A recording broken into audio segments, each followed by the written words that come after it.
Eternal God, we stand in awe of you. Lord, when babies die at a church school, it is time for us to move beyond thoughts and prayers. And that is U.S. Senate Chaplain Barry Black using his opening invocation to urge lawmakers to take action against gun violence.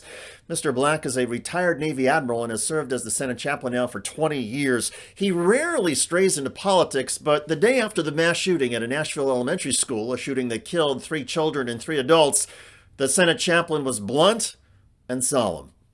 Remind our lawmakers of the words of the British statesman Edmund Burke.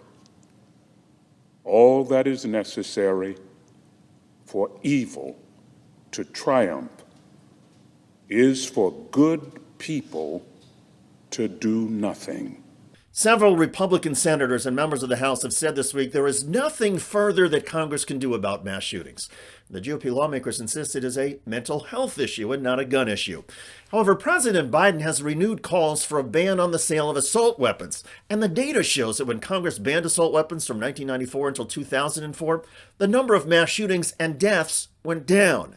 Chaplain Black, in his prayer, hinted at the simple correlation, and he seemed to urge lawmakers not to overthink the opportunity to take action. Lord, deliver our senators from the paralysis of analysis that waits for the miraculous. Use them to battle the demonic forces that seek to engulf us.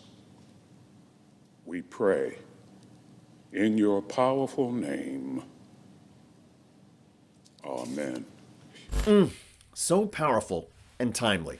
All too often in Washington, there's a feeling of legislative hopelessness. Democrats say guns are the problem and need to be limited.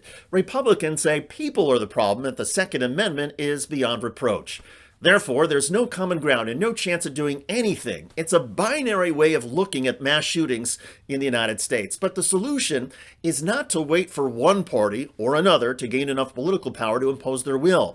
There's a lot of creativity that still exists in academic and political circles when people are challenged to think differently or outside of the box. For example, a new proposal is to tax assault weapons, make a $1,000 weapon cost $10,000.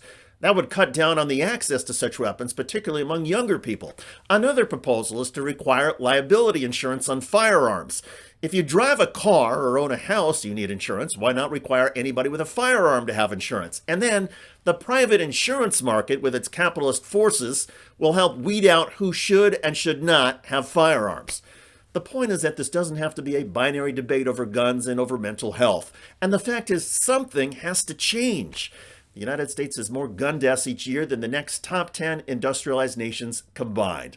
Their rates of mental health problems and domestic disputes are the same as the United States, but the outcomes in other countries mean fewer people are dying in mass shootings. Something can and needs to be done in the U.S. Congress. And if a chaplain's prayer somehow inspires lawmakers to rethink their own intractable positions, it will be a blessing indeed. Tell me your thoughts in the comment section. By the way, the Republican congressman who represents the Tennessee district where the mass shooting took place is defending his family Christmas card promotion of assault weapons. Check out that video at the link below. I'm David Shuster. Thanks for joining us.